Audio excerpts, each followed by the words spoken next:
ബാല്യകാല സഖി ഒന്നാം ഭാഗം. രചന വൈക്കം മുഹമ്മദ് ബഷീർ. എഡിറ്റിംഗ് അവതരണം പുനരാവിഷ്കാരം ഹാഷിം കടൂപ്പാടത്ത്.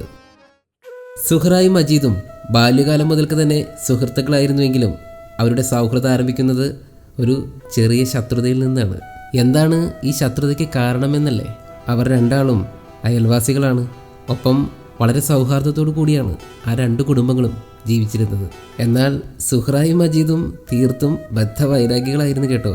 സുഹ്റയ്ക്ക് 7 മജീദിന് 9 വയസ്സുമായിരുന്നു പ്രായം. അന്യോന്യം കോക്രി കാണിച്ചും പേടിപ്പെടുത്തിയുമാണ് അക്കാലം അത്രയും അവർ കഴിച്ചു കൂട്ടിക്കൊണ്ടിരുന്നത്. അങ്ങനെ ഇരിക്കെയാണ് മാമ്പഴക്കാലം വന്നെത്തിയത്. സുഹ്റയുടെ വീടിനടുത്തുള്ള തൈമാവിൽ മാങ്ങ പഴുത്ത് വീണിരുന്നെങ്കിലും അതിൽ നിന്ന് ഒന്നുപോലും എടുക്കുവാനായിട്ട് മജീദ് അവളെ അനുവദിച്ചിരുന്നില്ല. എങ്ങാനും അവൾ കൊതിയോടെ നോക്കി നിന്നിട്ടുണ്ടെങ്കിൽ അവൻ കടിച്ചതിൻ്റെ പാതി അവൾക്ക് വെച്ച് നീട്ടും. അതിനെങ്ങാനും അവൾ കൈ നീട്ടിപ്പോയാൽ ഇന്ന വേണേ മുട്ട് കടിച്ചോ എന്ന് പറഞ്ഞുകൊണ്ട് അവനവൻ്റെ കൈമുട്ട് അവളുടെ മുഖത്തേക്ക് നീട്ടും. ഇത് കണ്ട് അവൾ തീർത്തും ദുഃഖത്തോടു കൂടി അവനെ നോക്കി അങ്ങനെ അങ്ങ് നിൽക്കും.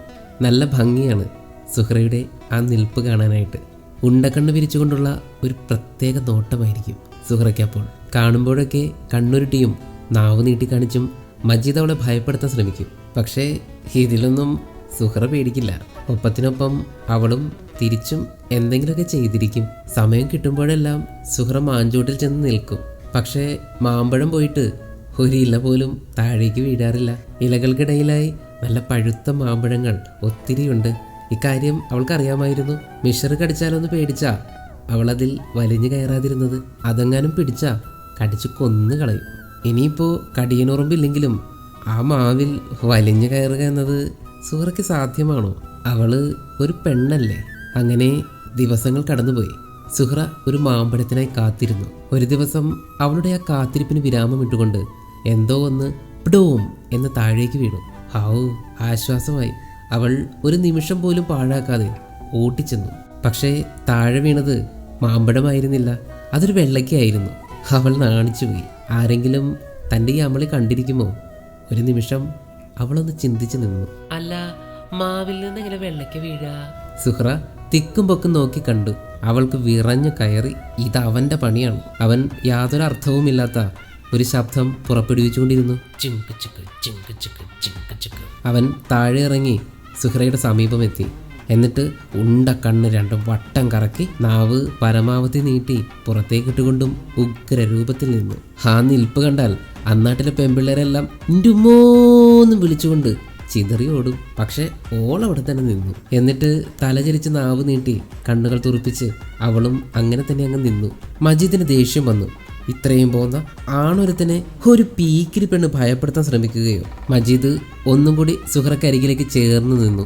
എന്നിട്ട് അവന്റെ കണ്ണുകൾ തുറപ്പിച്ചുകൊണ്ട് പുരുകങ്ങൾ രണ്ടും മുകളിലേക്ക് പിടിച്ചു. മൂക്കിന്റെ 2 ദ്വാരങ്ങൾ വലിച്ചുയർത്തിക്കൊണ്ട് വലിയ ഒരു മുഴക്കത്തോടെ ചൂ എന്നൊരു ഭയങ്കര ശബ്ദമുണ്ടാക്കി. പക്ഷേ അതിലൊന്നും സുഹ്റ പേടിച്ചില്ലെന്ന് മാത്രമല്ല, മൂക്കിന്റെ 2 ദ്വാരവും വിടർത്തി മുഴക്കത്തോടെ ചൂം എന്നൊരു ഭയങ്കര ശബ്ദവും അവൾ തിരിച്ചും പുറപ്പെടുവിച്ചു. അവളുടെ ആ പ്രകടനം കണ്ട് മജീദ് സ്തംഭിച്ചു നിൽക്കുകയാണ്. വീടുകൾ കയറി അടക്ക വാങ്ങി ചാക്ക് കെട്ടി നടക്കുന്ന വെറുമൊരു അടയ്ക്കാക്കാരൻ്റെ മകൾക്ക് ഇത്ര ധൈര്യമോ?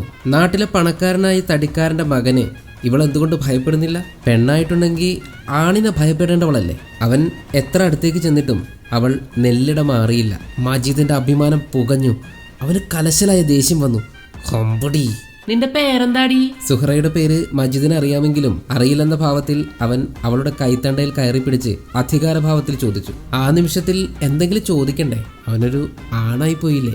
ഇതൊക്കെ കേട്ട് കഴിയുമ്പോൾ തന്നെ അവളങ്ങ് വിരണ്ടോളും എന്നായിരുന്നു അവന്റെ ഭാവം. ഒരു നിമിഷം എന്ത് ചെയ്യണമെന്നറിയാതെ സുഹ്റ അങ്ങനെ അങ്ങ് നിന്നുപോയി. അവളുടെ കുഞ്ഞു പല്ലുകളും പാല പോലത്തെ നഖങ്ങൾ 10 കുരുകുരുത്തു. അവന്റെ കൈത്തണ്ട കടിച്ചു കീറണോ അതോ മുഖം മാന്തി പൊളിക്കണോ? നിന്റെ പേരെന്താടിയെന്ന് മജീദ് ഗൗരവത്തോടു കൂടി സുഹ്റയുടെ കയ്യിൽ ഒന്ന് അമർത്തി പിടിച്ചുകൊണ്ട് വീണ്ടും ചോദിച്ചു. സുഹ്റയ്ക്ക് ദേഷ്യം വന്നു. കാലം ഇത്രയായിട്ടും അവളുടെ വാപ്പയോ ഉമ്മയോ പോലും അവളെ നീയെന്നോ എടിയെന്നോ എന്നൊന്നും വിളിച്ചിട്ടില്ല. പിന്നെന്തിനാണ് കോപ്രായം കാണിച്ചു മാമ്പഴം കൊടുക്കാതിരുന്നും കൈമുട്ട് കടിക്കാൻ പറഞ്ഞ് നടക്കണ ഈ വൃത്തികെട്ട ചെറുക്കൻ ഇന്നെങ്ങനെ വിളിച്ചത്? അവൾ മജീദിന്റെ അരികിലേക്ക് നീങ്ങി തന്റെ പാര പോലത്തെ ഇടത് കൈകൾ കൊണ്ട് മജീദിന്റെ വലത് കൈത്തണ്ടയിൽ ശക്തമായൊരു മാന്ത് കൊടുത്തു. തീച്ചരവ് കൊണ്ട് മാന്തേറ്റതുപോലെ മജീദ് പൊളഞ്ഞ് പിടിവിട്ട് "ഇന്റുമ്മോ" എന്ന അലറി നിലവിളിച്ചു പോയി. അവൻ അത് പ്രതീക്ഷിച്ചിരുന്നില്ല. എങ്കിലും പകരം ഒരു മാന്ത് കൊടുക്കുവാനായിട്ട് അവനും തീരുമാനിച്ചിരുന്നു. പക്ഷേ പെണ്ണ് തിരിച്ച് മാന്തിയാലോ എന്ന പേടിയുണ്ടായിരുന്നത് കൊണ്ട് അവനത് ചെയ്തില്ല. എന്തായാലും പെണ്ണ് മാന്തി. ഇനി ഇടിച്ചെന്നോ കടിച്ചെന്നോ ലോകമറിഞ്ഞാൽ വലിയ കുറച്ചിലല്ലേ. അവസരം മനസ്സിലാക്കിയ സുഹ്റ അവനെ നോക്കി പല്ലിളിച്ച് കാണിച്ചു. മജീദ് പ്രതികരിക്കില്ല എന്ന് മനസ്സിലായപ്പോൾ അവനെ നോക്കി കോക്രിയും കാണിച്ചു. അതിനും മജീദ് അനങ്ങില്ല എന്ന് മാത്രമല്ല, സുഹ്റ തോൽക്കും വിധം എന്തെങ്കിലും തിരിച്ചു പറയണമെന്ന് അവൻ ചിന്തിച്ചു. ചുറ്റും അവൻ പരതി നോക്കി. വാഴക്കൂട്ടങ്ങളുടെ ഇടയിലൂടെ വൈക്കോൽ മേഞ്ഞതും കളിമണ്ണ് പൂശിയതുമായ സുഹ്റയുടെ വീടും തെങ്ങുകളുടെ ഇടയിൽ ഓടിട്ടതും വെള്ള തേച്ചതുമായ മജീദിന്റെ വീടും കണ്ടപ്പോൾ അവന് ഒരു യുക്തി തോന്നി. സുഹ്റ നാണിച്ച് ചൂളി പോകത്തക്ക വിധം അവൻ പറഞ്ഞു, എന്റെ വീട് ഓടിട്ടതാണല്ലോ. അയ്യേ, അതിലിപ്പോ ഇത്ര ഡമ്പ് കാണിക്കാൻ എന്താ? സുഹ്റ വീണ്ടും മജീദിനെ കോക്കറി കാണിച്ച് പരിഹസിച്ചു. എന്റെ ഉമ്മോ. മജീദ് വേഗം അടുത്ത കാര്യം പയറ്റി നോക്കി. നിന്റെ ബാപ്പ നിസാര അടക്ക കച്ചവടക്കാരനല്ലേ? മജീദിന്റെ ബാപ്പ വലിയ പണക്കാരനാ, തടിക്കച്ചവടക്കാരൻ. മജീദ് എന്ന കൃമിയെ തന്റെ അരികത്തുണ്ടെന്ന് പോലും ചിന്തിക്കാതെ സുഹ്റ വീണ്ടും മാവിന്റെ കൊമ്പത്തേക്ക് തന്നെ നോക്കി നിന്നു. മജീദിന് നാണക്കേട് കൊണ്ട് ഒന്ന് പൊട്ടിക്കരഞ്ഞാൽ കൊള്ളാമെന്ന് തോന്നിപ്പോയി. അപ്പോഴാണ് അവന് അടുത്ത ബോധോദയമുണ്ടായത്. അവൻ ആകാശത്തേക്കും ഭൂമിയിലേക്കും 2 ചാട്ടം ചാടിക്കൊണ്ട് അല്പം ഗർവോടുകൂടി, എനിക്ക് മരത്തിൽ കയറാൻ അറിയാലോ. സുഹ്റ അല്പനേരം അനക്കമില്ലാതെ അങ്ങനെ തന്നെ നിന്നു. മരത്തിൽ കയറാൻ അറിയുക അത് വലിയൊരു അറിവ് തന്നെയല്ലേ. മജീദ് കയറി കഴിഞ്ഞാൽ അതിൽ നിന്ന് ഒന്നുപോലും സുഹ്റയ്ക്ക് കൊടുക്കില്ല എന്നുള്ളത് ഉറപ്പ് തന്നെ ആയിരുന്നല്ലോ. അതുകൊണ്ട് ആദ്യം കാണുന്നതിന്റെ അവകാശം ഉറപ്പിക്കുവാനായിട്ട് സുഹ്റ തീർച്ചപ്പെടുത്തി. ചെറുക്ക, ആ മൂത്തത് 2, 3 ആദ്യം കണ്ടത് ഞാനാ. മജീദ് ഒന്നും മിണ്ടിയില്ല. എന്താണെന്നും മിണ്ടാത്തത്? ഓ, എറുമ്പുകളെ കണ്ട് പേടിച്ചായിരിക്കും. മിഷർ കടിക്കുമല്ലേ? അവളുടെ ആ പരിഹാസം കലർന്ന വാക്കുകൾ മജീദിന് തീരെ പിടിച്ചില്ല.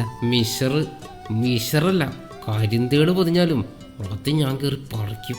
മിഷർ പൊതിഞ്ഞ് ദേഹമൊക്കെ കടിച്ചുവെങ്കിലും സുഹ്റ കണ്ടുവച്ചിരുന്ന മാമ്പഴം 2 പറിച്ചുകൊണ്ട് വിജയശ്രീ ലാളിതനായി അവൻ താഴെ ഇറങ്ങി. കൊതിയും പരിഭ്രമവും മൂലം സുഹ്റ ഓടിച്ചെന്ന് അവന്റെ മുന്നിൽ കൈനീട്ടി.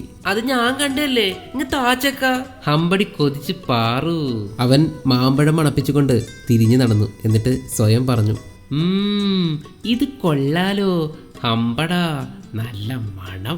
അരിശം വന്ന സുഹ്റയുടെ കണ്ണുകൾ അവൾ അറിയാതെ തന്നെ നിറഞ്ഞൊഴുകാൻ തുടങ്ങി. ഇത് കണ്ട് ഓടി വന്ന മജീദ് മാമ്പഴമെല്ലാം അവൾക്ക് നേരെ നീട്ടി. സുഹ്റ കൈ 2 പുറകിലേക്ക് വലിച്ചു കെട്ടി. അവൾക്ക് വിശ്വാസം വന്നില്ല. ഇത്രയ്ക്ക് നല്ലവനോ? മജീദ് സ്നേഹത്തോടെ പറഞ്ഞു. കരയല്ലേ, ഞാൻ വേണമെങ്കിൽ ഇനിയും പറിച്ചു തരാം. സുഹ്റയുടെ ഹൃദയം അലിഞ്ഞുപോയി. വേണമെങ്കിൽ ഇനിയും പറിച്ചു കൊടുക്കാമെന്ന്. ത്യാഗി, ധീരൻ, എത്ര നല്ല ചെറുക്കൻ. അവനെ മാന്തിയത് നന്നായോ? അവൾ വളരെ അടുക്കമൊതുക്കത്തോടു കൂടി ത്യാഗസന്നദ്ധമായി എന്നിട്ട് പതുക്കെ പറഞ്ഞു, ഇനിച്ചൊന്നും മതി. സുഹ്റ അതിൽ നിന്ന് ഒന്നെടുത്ത് മജീദിന് നേരെ നീട്ടി.